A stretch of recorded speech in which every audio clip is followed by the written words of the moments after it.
Hello and welcome to the Christ Lutheran Church Sermon Podcast. This is Matthew Best. I serve as pastor of Christ Lutheran Church in Allison Hill in Harrisburg, Pennsylvania. Thanks for being here.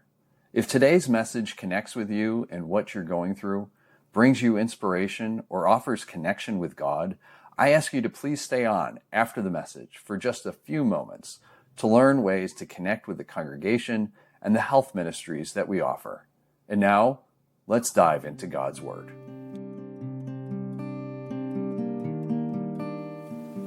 Our reading today comes from the book of Daniel, chapter 6. So the presidents and satraps conspired and came to the king and said to him, O King Darius, live forever. All the presidents of the kingdom, the prefects and the satraps, the counselors and the governors are agreed that the king should establish an ordinance and enforce an interdict that whoever prays to anyone, divine or human, for 30 days, except to you, O king, shall be thrown into a den of lions. Now, O king, establish the interdict and sign the document so that it cannot be changed, according to the law of the Medes and the Persians, which cannot be revoked. Therefore King Darius signed the document and interdict. Although Daniel knew that the document had been signed, he continued to go to his house, which had windows in the upper rooms open towards Jerusalem, and to get down on his knees 3 times a day to pray to his God and praise him, just as he had done previously. The conspirators came and found Daniel praying and seeking mercy before his God. Then they approached the king and said concerning the interdict, O king, did you not sign an interdict that anyone who prays to anyone, divine or human, within 30 days, except to you, O king, shall be thrown into the den of lions? The king answered, the thing stands fast, according to the law of the Medes and Persians, which cannot be revoked. Then they responded to the king, Daniel, one of the exiles from Judah, pays no attention to you, O king, or to the interdict that you have signed, but he is saying prayers 3 times a day. When the king heard the charge, he was very much distressed. He was determined to save Daniel. Until the sun went down, he made every effort to rescue him. Then the conspirators came to the king and said to him, Know, O king, that is the law of the Medes and the Persians, that no interdict or ordinance that the king establishes can be changed. Then the king gave the command, and Daniel was brought and thrown into the den of lions. The king said to Daniel, May your God, whom you faithfully serve, deliver you. A stone was brought and laid on the mouth of the den, and the king sealed it with his own signet and the signet of his lords, so that nothing might be changed concerning Daniel. Then the king went to his palace and spent the night fasting. No food was brought to him, and sleep fled from him. Then at break of day the king got up and hurried to the den of lions.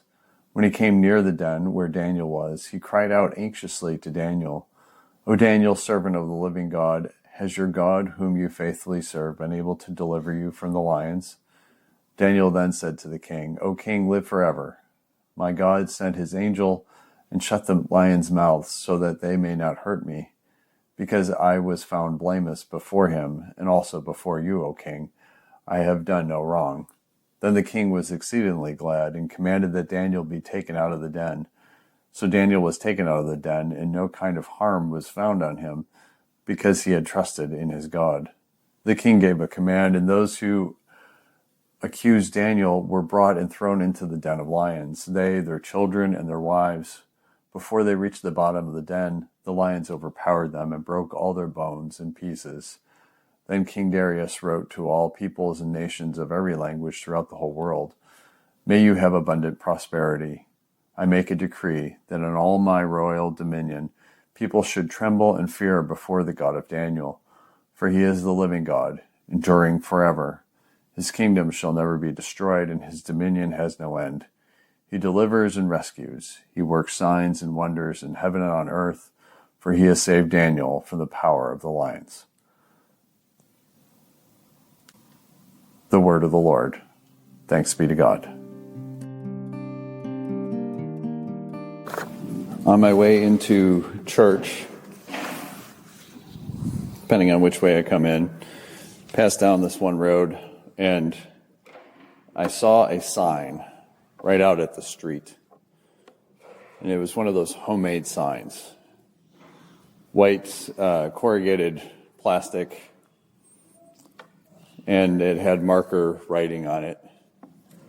And it took me 4 or 5 times to actually read what was on it. Go figure, handwritten signs along the side of the road when you're driving are not easily viewed. But it caught my attention, and I thought, I need to see what this is. And sure enough, it's what I had thought I saw. It says on it, salespeople will be subject to verbal abuse on this property. I've driven by it several times, and I can confirm that's what it says. And it just shocked me. I so desperately want to go and knock on the door,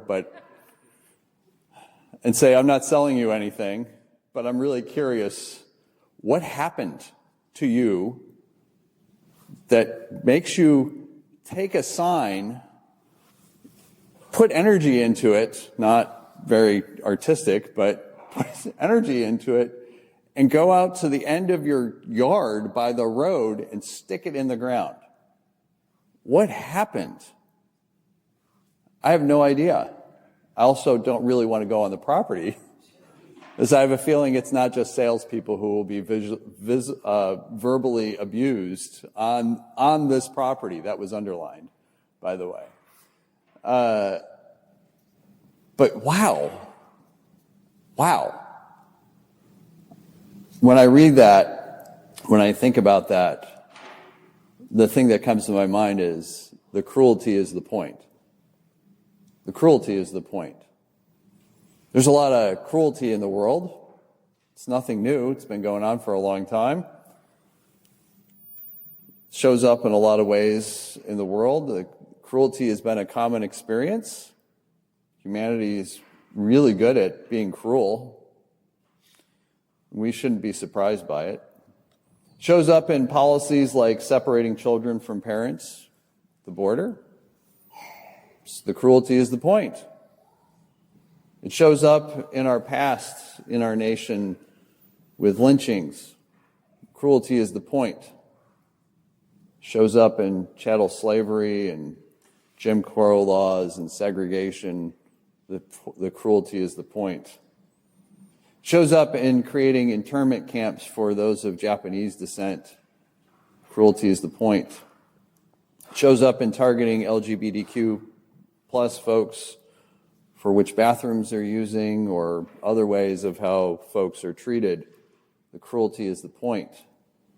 Shows up in the multitude of videos showing people getting angry over the smallest perceived slight and responding with violent action or language, dehumanizing another person. The cruelty is the point. List can go on. I think this is one of the themes of Daniel. It highlights that the cruelty is the point and offers a contrast. And it also shows that when the cruelty is the point, it fails ultimately. It can't withstand its own weight. It just falls under its own weight. Cruelty is extremely a heavy burden to bear. For what? For what? So that we can control, enforce, and impose, and whatever else. Cruelty needs 100% compliance. And all it takes is one person to say, no. And even if that person suffers or dies, it just means for all eternity that someone has said no. While the cruelty might be the point for so much in the world, the cruelty being the point always fails. Those that are cruel are ultimately admitting their own weakness.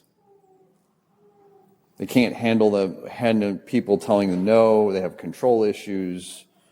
And ultimately, the cruelty is the point is one of the creedal beliefs of empire, however you want to define empire. The ends justify the means, might makes right, and the strong survive. The cruelty is the point. But the stories of Daniel offer something that cruelty can't. Hope. The hope is the point. of the book of Daniel. In the Bible study, we spent far more time than we normally do on the context of the book of Daniel. It was most of the conversation. I was giving folks the background and the historical context. I'm not going to go into all of that, except to say the book of Daniel was written during a time in which Israel was under oppression. They were conquered. Their religion was not allowed to be practiced. The temple was desecrated. The emperor of the Seleucid Empire slaughtered a pig to worship Zeus in the Holy of Holies. I don't know if we understand. I don't know that we can grasp how desecrating that is. I don't know that I can give you a similar example of how upsetting, that's not even the right word, how upsetting that would be, because the temple was the central focal point of the life of the people of Israel. Everything centered in on the temple. And to have someone go and slaughter an unclean animal to a foreign god in the midst of the Holy of Holies, wow. You want to talk about the cruelty being the point. At least symbolically, that's a huge act of cruelty. And it ends up causing a rebellion that throws off the Seleucids. They gain their independence. It's the story of Hanukkah for the cleansing of the temple that goes on. This is around the time in which Daniel was written. And in this story today, we get this story that so many of us are familiar with, the story of Daniel in the lion's den. Daniel has this experience. He's faithful. He's faithful to God, and he's faithful in his service, even though he doesn't want to be there. He's been exiled, taken away from his home, and he's now serving in this court to a foreign king. The kings come and go. This is the thing with Daniel. Daniel shows over and over again that cruelty doesn't last. It's just the names change. The empires change, the kings change, but cruelty kind of goes through it all. But he's being faithful. And there's people who are jealous of his closeness with the king. He is a threat to them. He's a threat. And so they talk the king into creating this law that says that there will be anyone who prays to anyone divine or human for 30 days except to you, O king, shall be thrown into the den of lions. It's the setup for the story. Think about what that is. This isn't just a law. This is the law of idolatry, of putting oneself in place of God. That's what Darius is doing, or he's being talked into doing in this. But Daniel remains faithful. He prays. He remains faithful. He continues to serve. And he becomes a threat. Being thrown into a den of lions would be an act of cruelty. And that's the point. To prevent someone else from doing the same thing. Supposedly, cruelty is supposed to be about preventing other people from doing something, to make an example of somebody. And yet, it has to be continually practiced over and over and over again, because apparently it doesn't work. It just doesn't work. Cruelty never has the effect that those who use it think it's going to have. Cruelty ends up dehumanizing the people who suffer the fate of the cruelty, but it also has the effect of dehumanizing those who are inflicting it on others. I remember going to Dachau concentration camp in Germany, walking through the camp. You want to talk about a place that just, I don't know how to describe it. I think one of the things that was most disturbing to me was people were taking selfies there. It's one thing to take pictures of places there. It's another to take a picture of yourself by the ovens. Oof. The most disturbing place in that camp is the gas chamber. I remember being in it, walking into it, and you could just feel there's a heaviness. You can almost hear the cries. The cruelty is the point. Humanity has done this far too long. Places like that exist to remind us of the failure of cruelty and the cost of cruelty. I told you that part of the book of Daniel, it's this contrast of the cruelty is the point versus the hope is the point. This is a precursor, I think, for, when we read this as Christians, we see Jesus in this. Daniel is faithful. He doesn't even have a voice. He doesn't even get a voice, essentially, until after the den is opened up. The tables are turned. The guy who's got the most power, Darius, goes to his palace. He can't sleep even though he has a nice bed. He doesn't eat even though he's offered any type of food that he wants. Who's suffering in this? Daniel's not suffering, and he doesn't even have to say anything. But Darius, who has a lot to say and has everything available to him, he's the one. It shows that as much as he's all-powerful, he is powerless. Daniel has the hope. Christ's coming, which we are in preparation for with Advent, ushers in hope for a better way, despite humanity's worst efforts to stop it or change it. Daniel's stories, the stories of Daniel, remind us that the most common form of idolatry is the idolatry of self, which is a cruel form. We never measure up.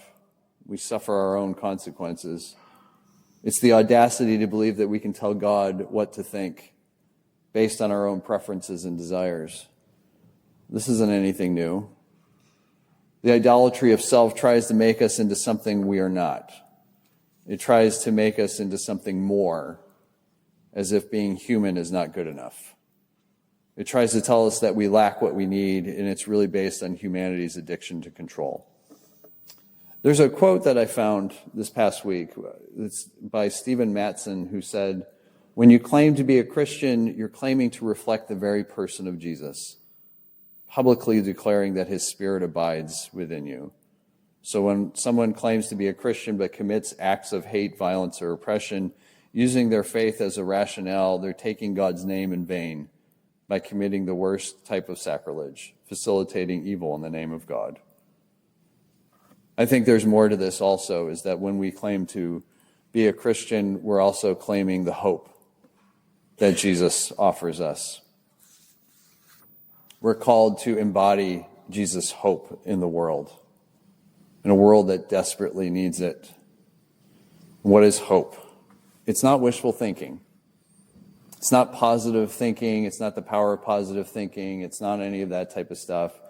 Hope looks at what is the reality of cruelty in the world, names it for what it is, doesn't ignore it, doesn't dismiss it. It sees it in all of its fullness. It doesn't pretend that it's not there. And it reminds us that the cruelty may be the point for some, but it's not the point for God. It reminds us that God is moving in the world in the direction of hope and dragging us along, sometimes kicking and screaming. Hope isn't just a promise. It is a way that we are moving on. It is the living hope that we follow in Jesus. Jesus, even on the way to the cross, had hope. He knew what was happening, but he knew that there was a better way. And it had to go through death to get to resurrection. Hope anchors itself deep within us and embodies us and moves us forward in spite of all the things that go on. I've been reading a book, and it's been using the idea of Viktor Frankl, who suffered in a concentration camp, and he wrote about the power of meaning. It's what gave him hope. It was what helped him to get through that, because he had purpose and he had meaning, and it was to show kindness to his fellow prisoners and even to the guards. It was that he wanted to see his loved ones again. He had hope that there would be something better, that it was promised. There are other examples of that as well. So where do we see this hope? Ironically, we see it in children who, in the midst of everything, can smile and laugh and have joy. We look around, hope doesn't hide itself out of fear. It shows up in the most terrible things. We see hope in the stories of people like Harriet Tubman, who was a freed slave, who could have stayed in safety. Instead, she goes back in spite of the danger, and she helps other slaves to get to freedom. She had hope for a better life, not just for herself, but for others. I mentioned Viktor Frankl. Another person is Corrie ten Boom, who faced the horror of concentration camps, losing loved ones, but they had hope, they had meaning, they embodied it. The hope is the point. We see it here, Christ Lutheran Church.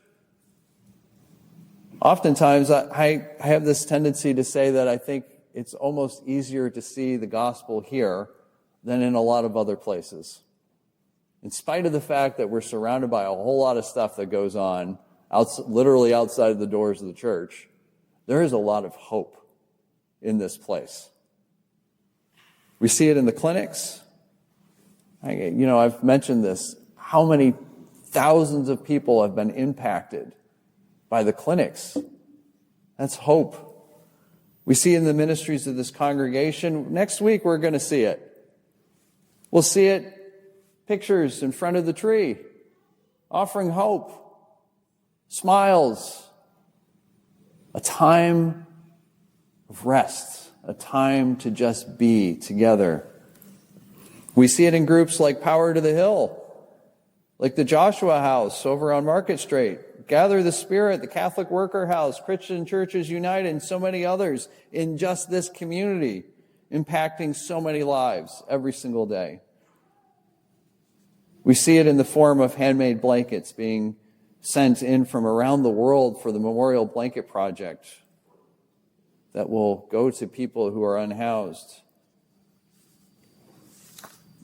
The hope is the point. This is why we are Christians. Yeah, we're Christians. You can see it in our love, but it's the hope. That's what makes Christianity so unique. It's the hope. It sees the world for what it is and says, there's a better way. There's a much better way. That's what I'm attached to. That's what I follow. Because Lord knows I don't want to continue on in the same path that so much of the world is doing. It is hopeless. But our faith is about hope. It's not a lie. It's not a false promise. It's saying that we are moving in the direction. Actually, it's better than that. It's God standing at the end of history with arms stretched out wide, drawing us in to an embrace.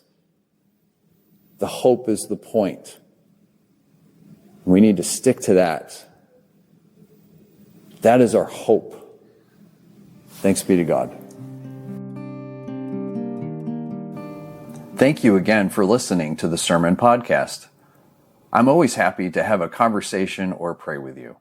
Please reach out either by email to pastor@christharrisburg.org or call me at 717-236-8382.